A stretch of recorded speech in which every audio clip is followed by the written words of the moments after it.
Now, look here.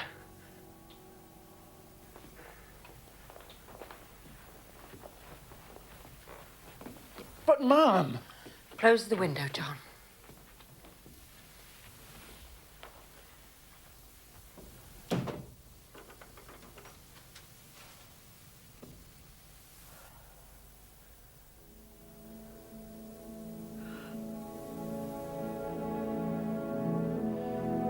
To Sherlock Holmes, she was always the woman, the beautiful Irena Adler, of dubious and questionable memory.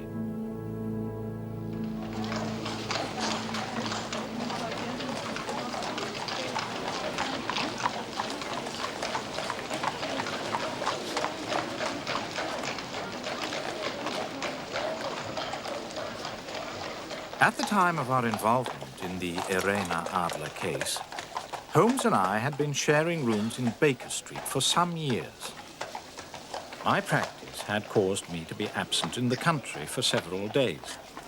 As usual, after leaving Holmes for any length of time, I returned filled with apprehension as to his mood.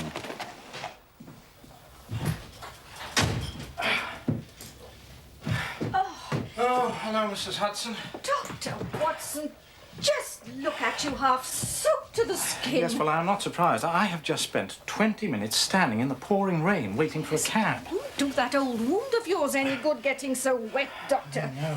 Just take this coat and your hat. See that they're properly dry. Mrs. Hudson, I haven't eaten all day. Do hope supper will be up very soon. That's very doubtful.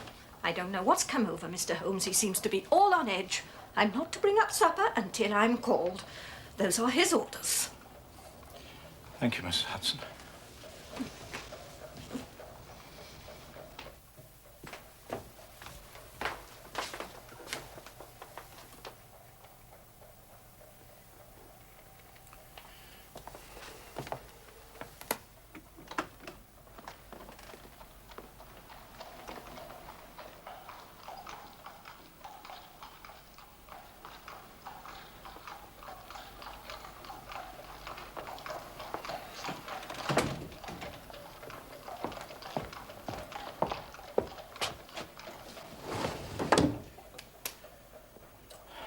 My dear Holmes.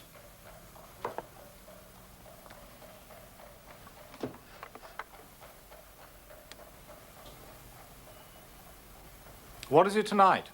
Morphine or cocaine? Well, I can strongly recommend a 7% solution of cocaine. Would you care to try it? No, indeed.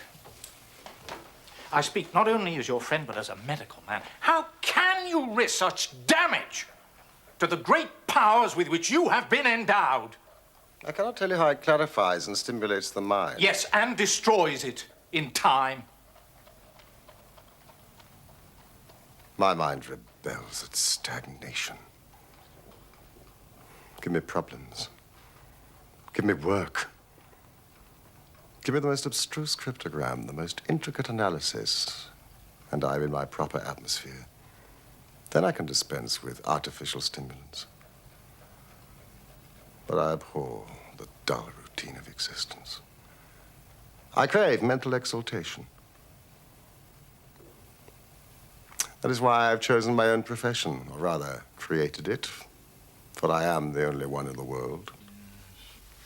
The only unofficial detective. The only unofficial consulting detective. I take no credit in my cases. The work itself, the pleasure of finding a field for my particular powers is my highest reward.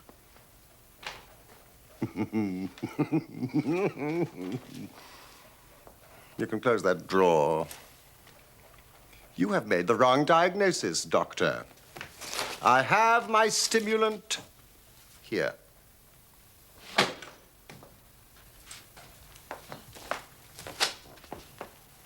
I hope you enjoyed your week in the country. It was good for the appetite. Incidentally, I do wish you would ring for supper.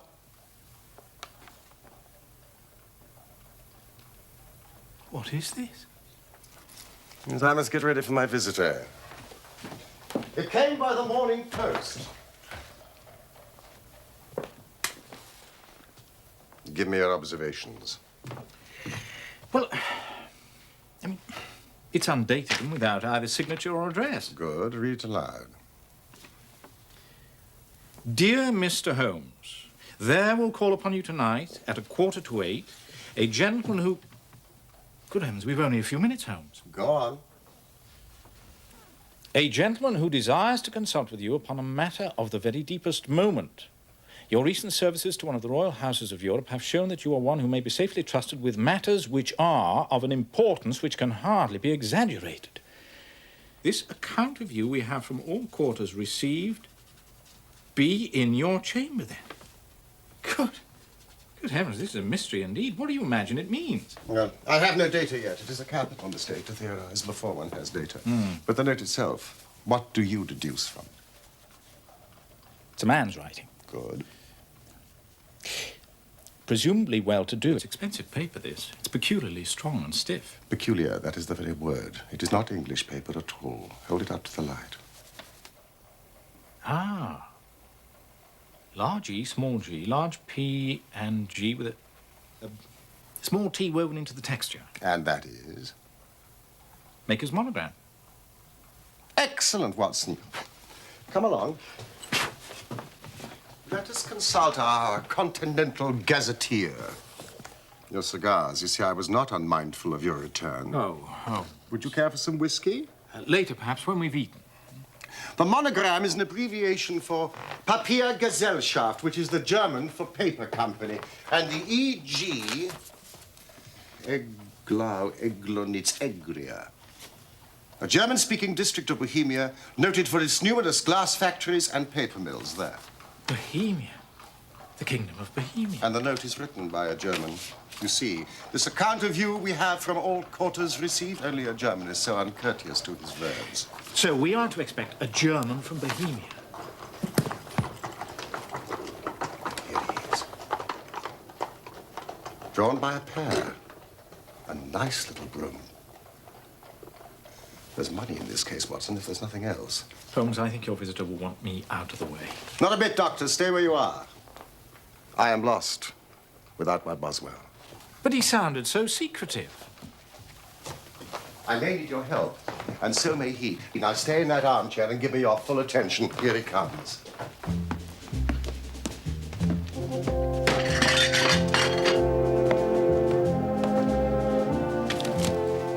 I'm sorry, sir, but you cannot come in here unannounced like this. Mr. Holmes does not see anybody without appointment.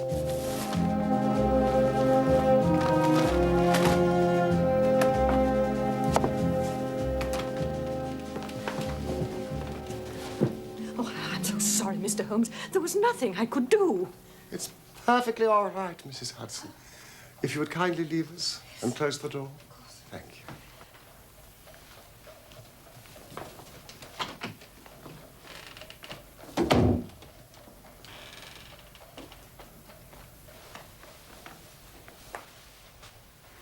You had my note? Yes, pray take a seat. This is my friend and colleague, Dr. Watson, who is occasionally good enough to help me in my cases. How do you do, sir?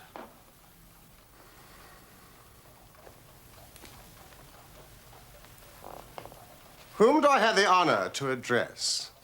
You may address me as the Count von Kramm, a Bohemian nobleman. I should much prefer to communicate with you alone. No, it is both or none. You may say before this gentleman anything which you may wish to say to me. Very well, I take your word that he is a man of honor and discretion. But I must begin by binding you both to absolute secrecy for a period of 2 years. Indeed. At the end of that time, the matter will be of no importance. At present, it is of such weight that it may have an influence upon European history. I promise. And I. You will excuse this mask. The august person who employs me wishes his agent to be unknown to you. In fact, I may confess that the title I've given you is not exactly my own. I was aware of that.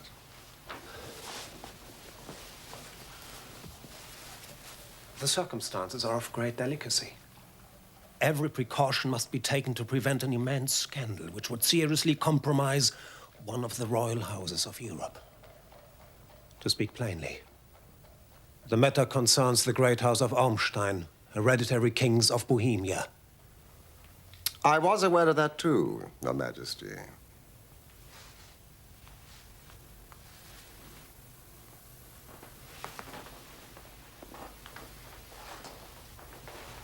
You are right.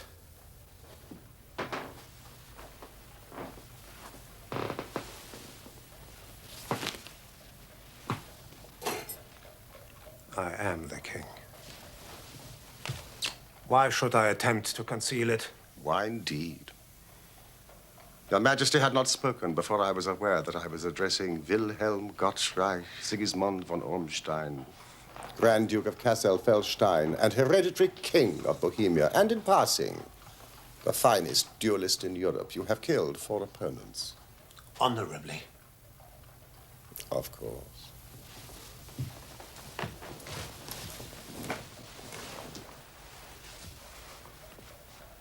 The facts are briefly these.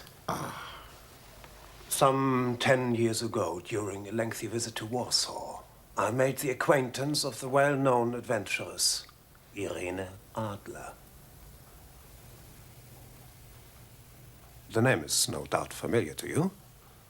Kindly look her up in my index, will you, Watson? So, I deduce that Your Majesty became entangled with this lady, wrote her some compromising letters, and is now desirous of getting them back. Precisely so. But how could you know that? Abineri, Italian General Staff.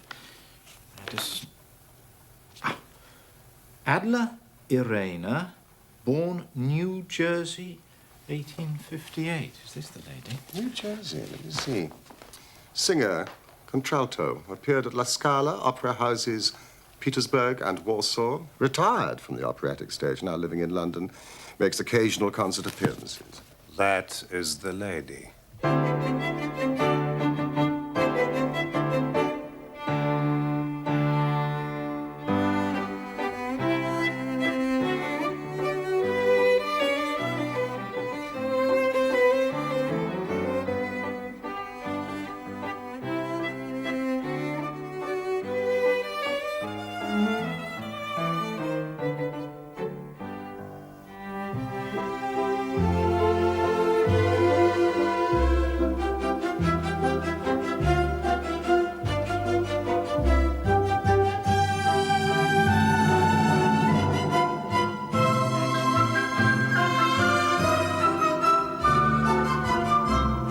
Was there a secret marriage?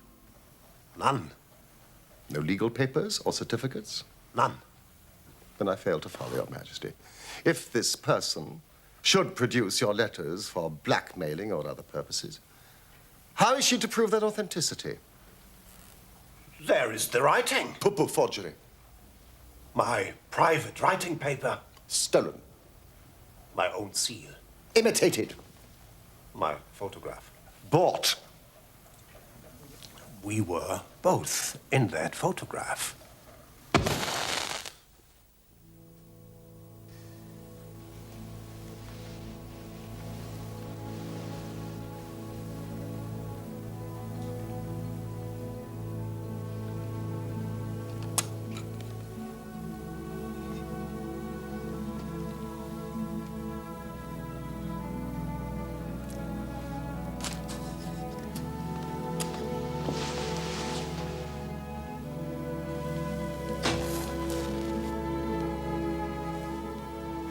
Dear, dear, dear.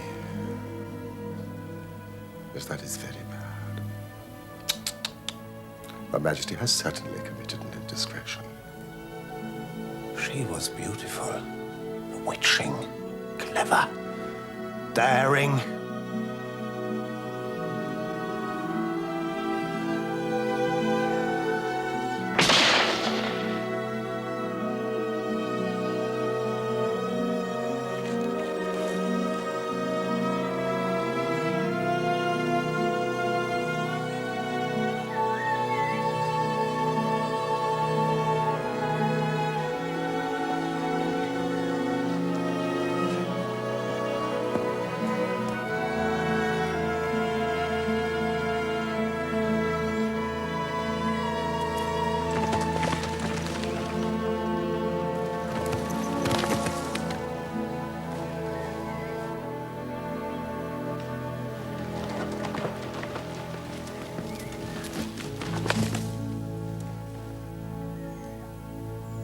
I was only crown prince then.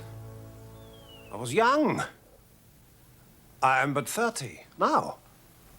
Of course, Your Majesty has attempted to recover the photograph. We have tried and failed.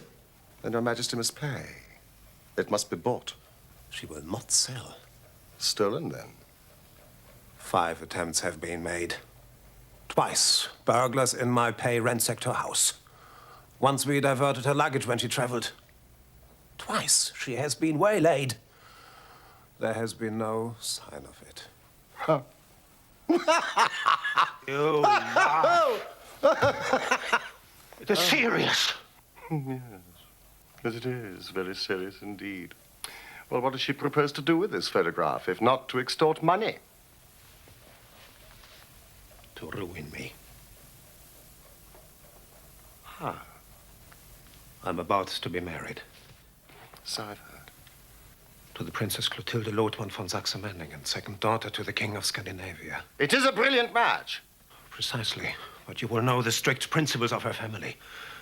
She's herself the soul of delicacy. A shadow of doubt as to my conduct would bring the matter to an end.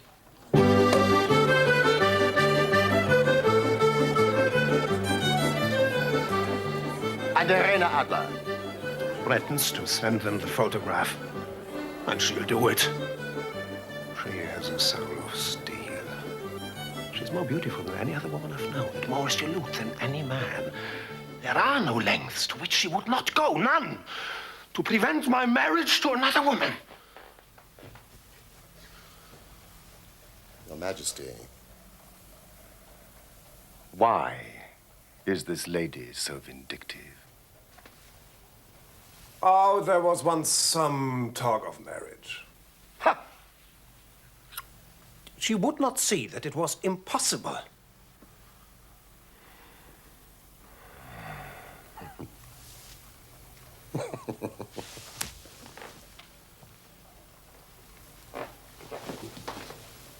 You are sure that she has not sent the photograph yet? I am sure. Why? It may be on its way at this very moment. Because she has said that she would send it on the day when the betrothal was publicly proclaimed. That will be next Monday. And I must leave London on Friday to be home for the ceremony. Ah, then we do have 3 days. Well, that is very fortunate, for I do have other matters in hand. Where can I find Your Majesty in London? It's the Langham Hotel. As the Count von Krumm, remember? Yes, of course. And as to expenditure?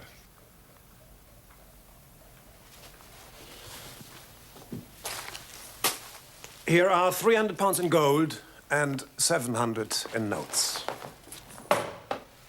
And Miss Irena Adler's address. Good night, Your Majesty, and I trust we shall soon have good news for you.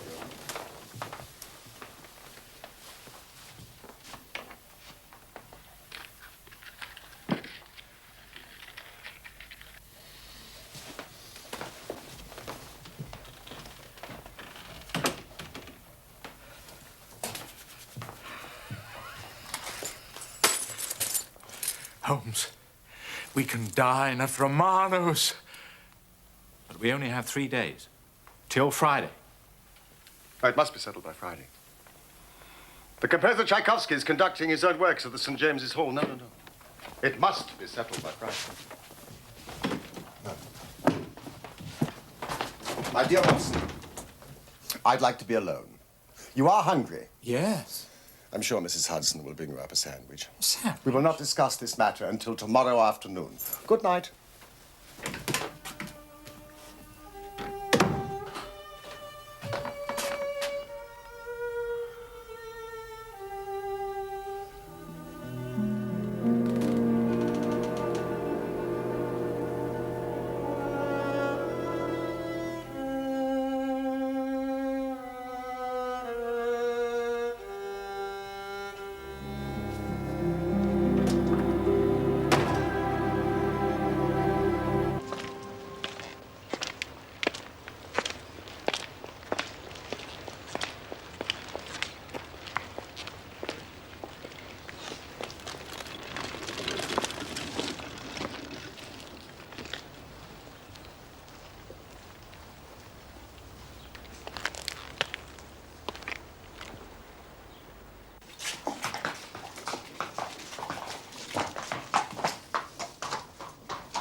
Better than working, innit, mate? What is? Looking on. I'll change with you any time, Gov. Out of a position, are you? 8 weeks. A mere first-class groom. Oh, yeah. Well, you could give me an hand if you like. I'd see you all right. Why not? Give it the price of the booze. I thought it was a booze. Strap the mare. Show us what you can do.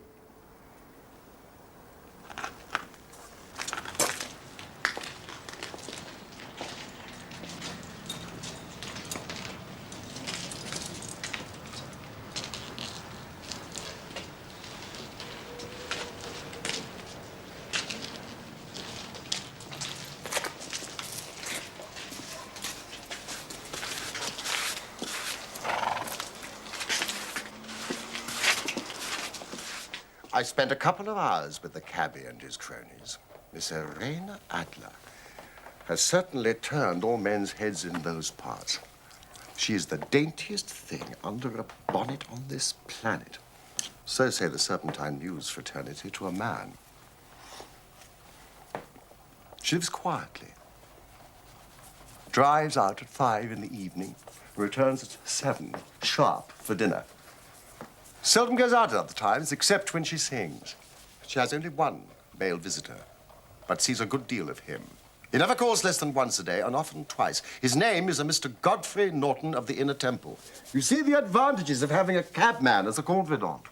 Mr. Godfrey Norton is a lawyer. That is important. Ominous, perhaps. Why his repeated visits? Is she his client, friend, or mistress? If he is her lawyer, he might have the photograph in his strongbox. If I love her, he might not even know of it.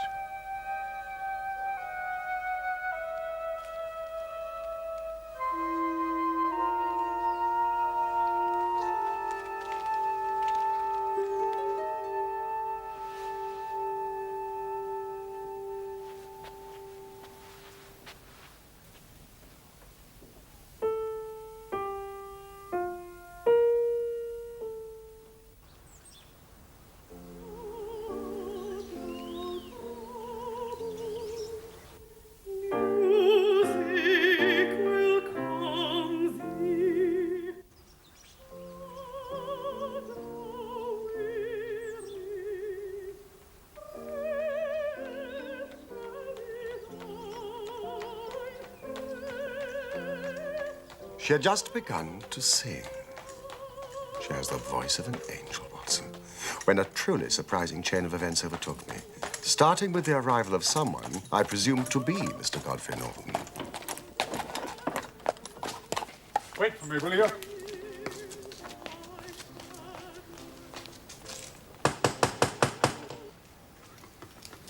Fetch your mistress's carriage.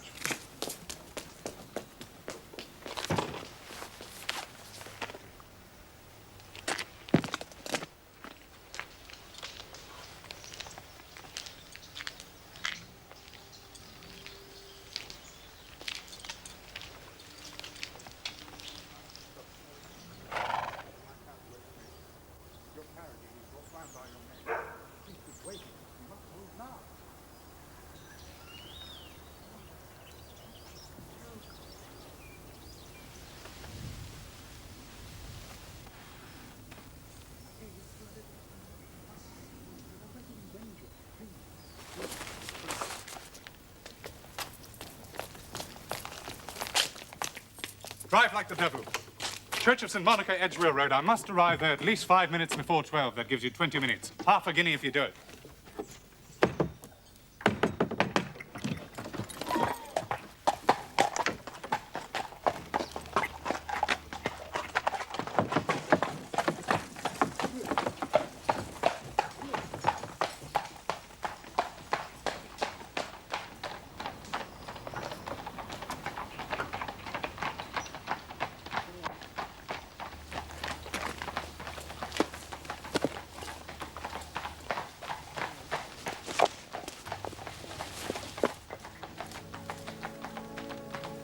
She is a lovely woman, Watson, with a face that a man might die for.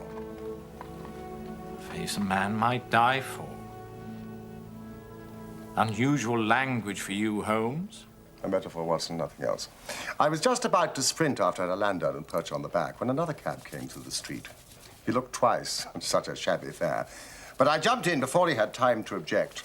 Showed him a handful of sovereigns and promised him one if he would get me to the Church of St. Monica within 20 minutes. Now, I don't think that I have ever been driven faster in a cab. But they were there before us.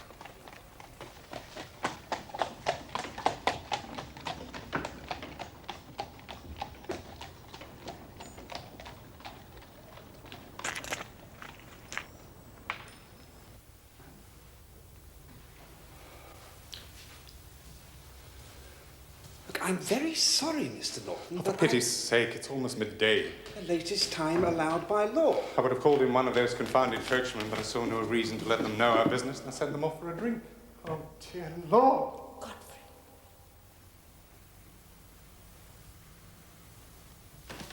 You, come here, man. Yes, I mean you. We've only a few minutes left, or it won't be legal. Come, man, come!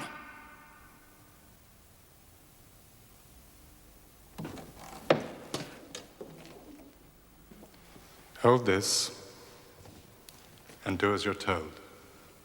You'll be paid. We have our witness. The ceremony may proceed. Dearly beloved, we are gathered here in the sight of God to join together this man and this woman in holy matrimony, which is an honorable estate instituted of God in the time of man's innocency, signifying unto us the mystical union that is betwixt Christ and his church.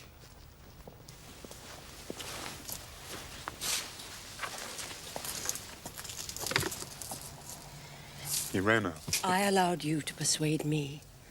Now you must allow me to persuade you. I shall see you tomorrow. At the very first moment. I love you.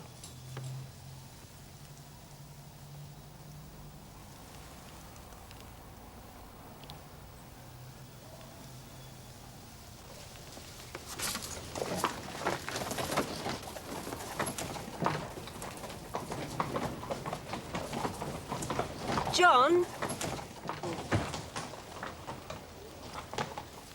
Hey, you!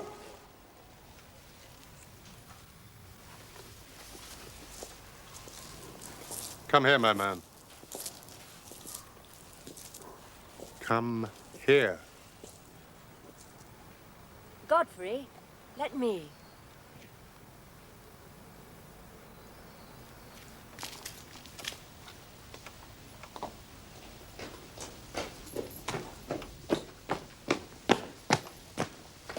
Sir, I want to thank you for being so miraculously present when we needed you. How fortunate that you have remained close by. Well, I'm in no hurry, Mom. I hope you will accept this. I don't need no tip, Mom. Oh, sir, let us call it a little souvenir.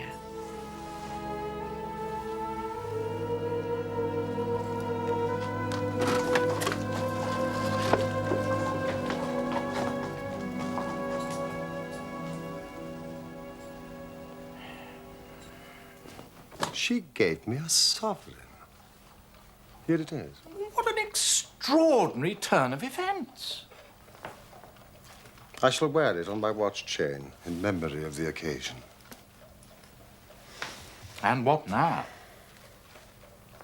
Well, during the ceremony, I thought my plans had been overthrown. If they had made an immediate departure, it would have necessitated the most prompt and energetic measures on my part. But he went back to the temple, and she went to her own home, thus giving us time to act.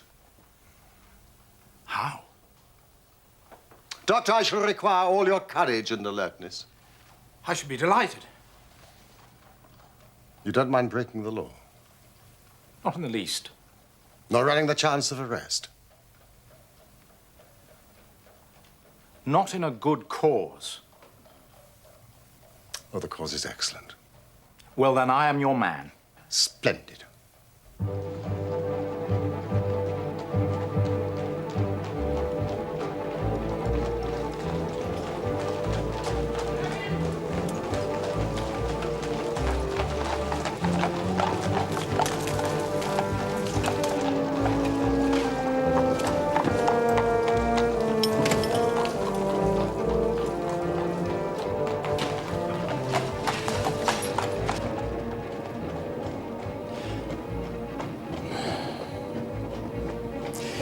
Now, the question is, Holmes, you really do look quite remarkable. No, the question is where to find the photograph. I mean, the house has twice been burgled. She was too clever for them. She is a remarkable woman. Well, they must have searched very thoroughly. They did not know how to look. And how will you look? I shall not look. What then? I will allow her to show me. But she refused. She will not be able to. Ah, we draw near the scene of action. We had better walk from here.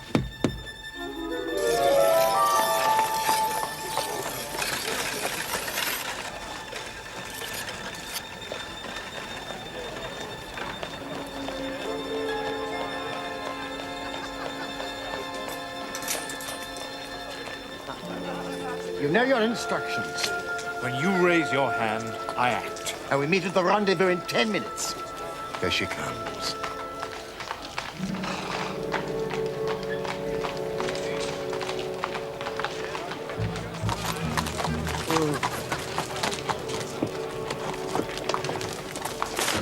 Oh, no, you don't have it. I was here first.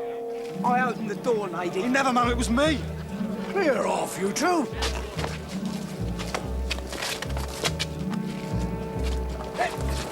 Me?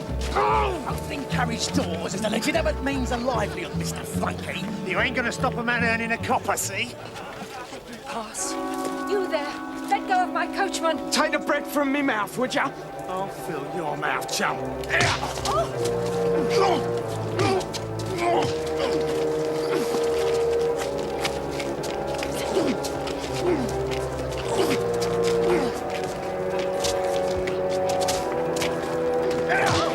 No, peace! Peace, gentlemen, please, I beg you. Peace! I beg of you, madam, I must protect you.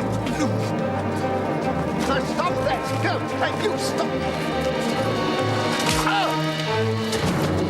Stand back. You see what you've done? He's dead. Scarper, mate, before the coppers come. He's still breathing, but he's taken a bad knock. I'm sorry, ma'am. You did your best, John. Is he badly hurt? It is only superficial, but he needs attention, quickly. He can't lie in the street. Bring him into the house.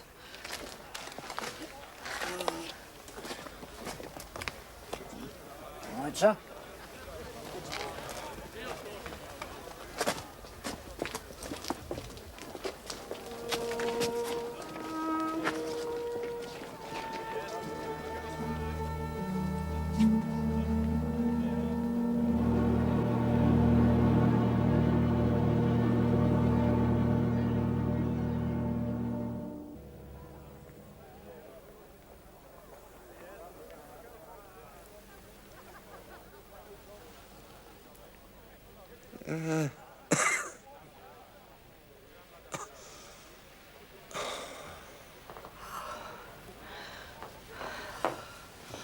Oh, you're conscious. Thank goodness. You are a brave man. Over here, Willard. No, stand back. I shall look after my friend in need. Sir, will you look toward me?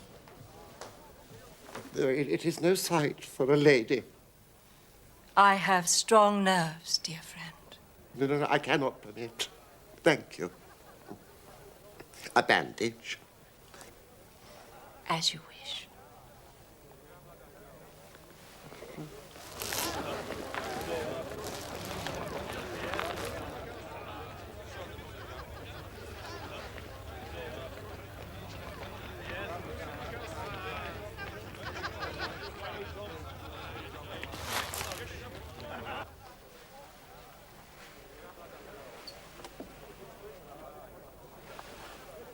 I'm so relieved that your wound isn't serious.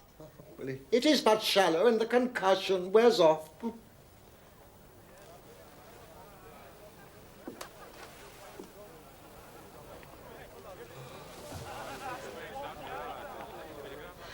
How extraordinary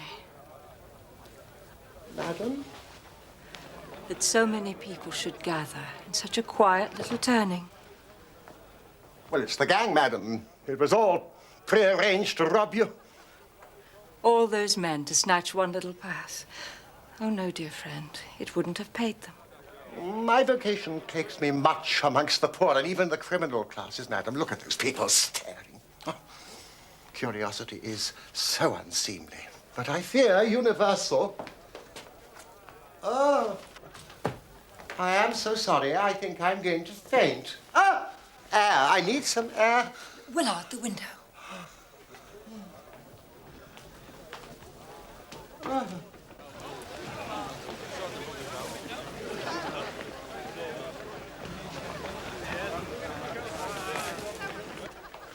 Some drinking water.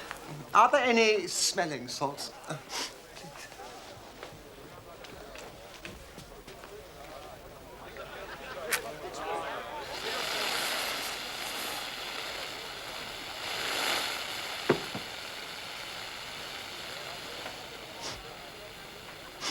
Madam?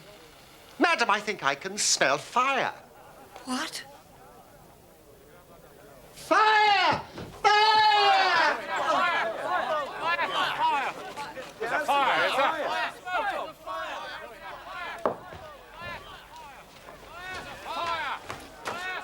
Madam, come out of here quickly. I'll take care of the old gentleman. I can't breathe. It's a false alarm. It's a false alarm. Look.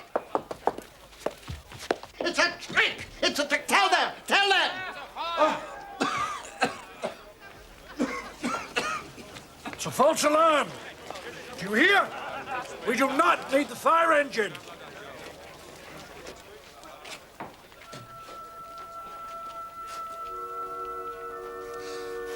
What is it?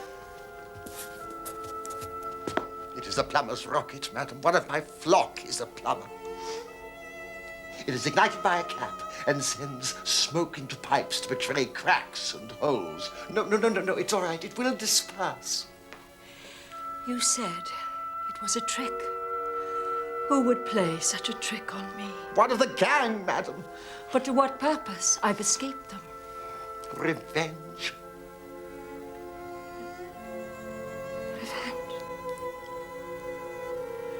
Are there such wicked people? There are people in this world, madam, to whom revenge is in itself a reward. I cannot imagine such feelings. I'm sure you cannot, madam. Well, I am feeling more myself. I must be on my way. Oh, please stay. Some refreshment. Well, one of my flock expects me. Won't you let my carriage take you? Oh, no. The air will aid my recovery. At least your name, your address. That I may thank you adequately. Well, I am just a humble servant, madam, of the all-seeing Providence. Good night.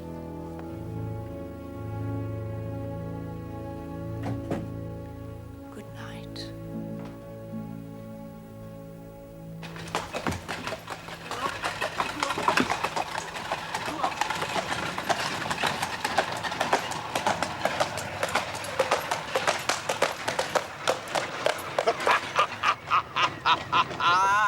You did it very nicely, Doctor.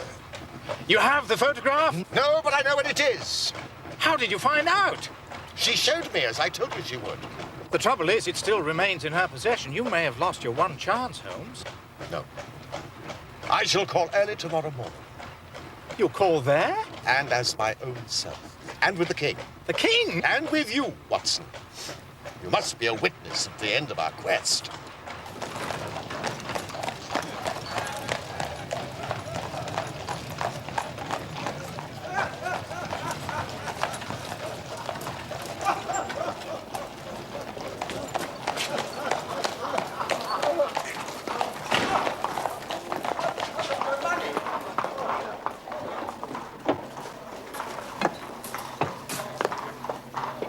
I trust you will sleep well tonight for a change, Holmes. Well, there's nothing like success for curing insomnia. Good night, Mr. Sherlock Holmes. Watson. Holmes.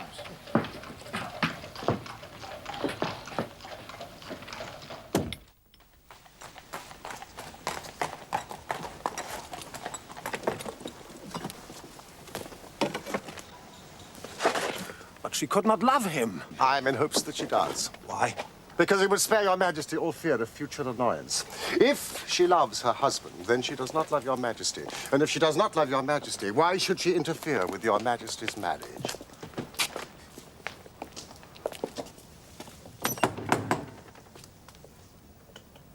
Mr. Sherlock Holmes, I believe. I am Mr. Holmes. My mistress told me you were likely to call. She left this morning with her husband by the 5:15 train from Charing Cross for the continent. She has left England. Never to return, sir.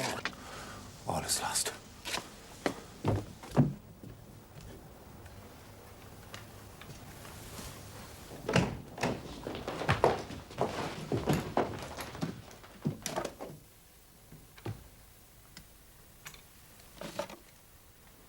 Wir sind gerettet.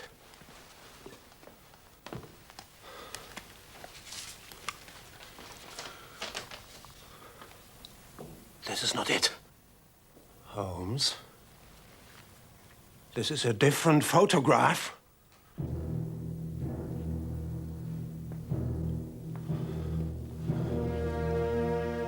Do you hear me, man? The letter. It is addressed to me. My dear Mr. Sherlock Holmes, you did it very well. You took me in completely until after the alarm of fire, I had not a suspicion. But then, when I found that I had betrayed myself, it flashed into my mind that I had been warned against you months ago.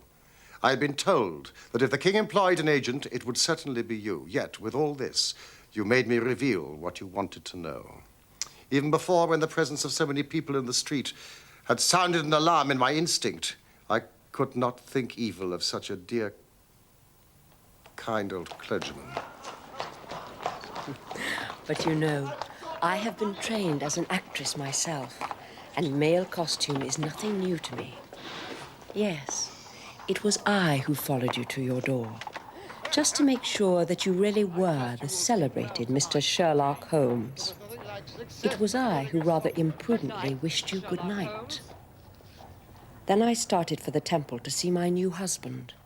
We had married in secret in case we needed to leave the country to elude the king. Your appearance on the scene was the signal for flight. You are too formidable an antagonist.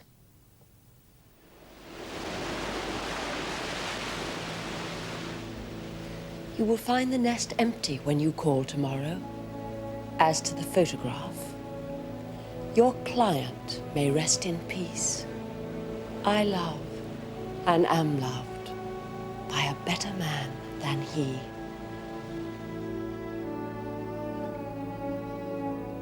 The king may...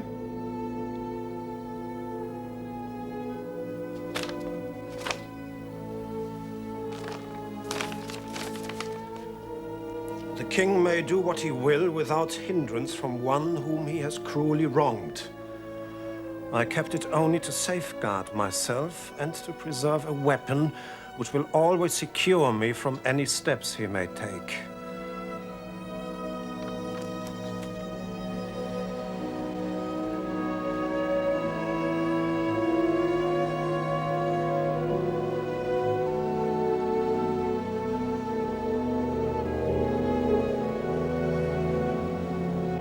There is more.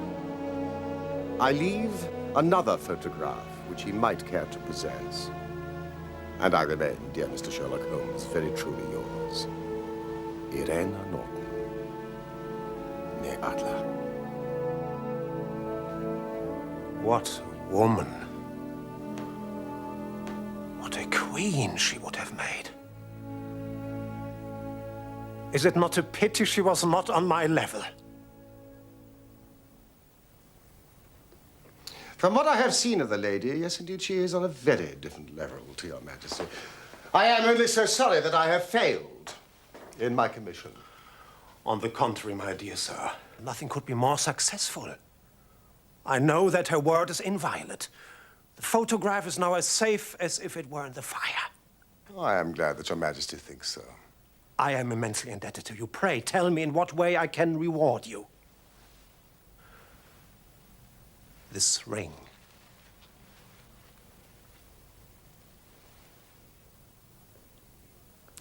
Your Majesty has something which I should value even more highly.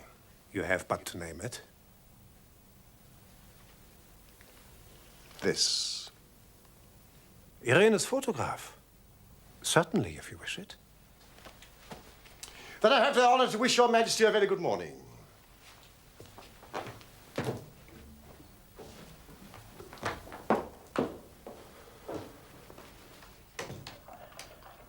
And that was how a great scandal threatened the kingdom of Bohemia, and how the best plans of Mr. Sherlock Holmes were beaten by a woman's wit.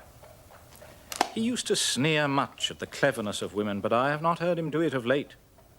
And when he speaks of Irene Adler, or when he refers to that woman, it is always under the honorable title of the woman. In his eyes, she eclipses the whole of her sex. It was not that he ever betrayed any sign of love for Irene Adler.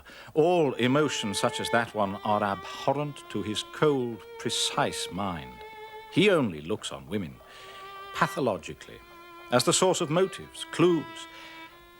And yet, he keeps her photograph apart, locked up. There is but one woman to him, the beautiful Irene Adler of dubious and questionable memory.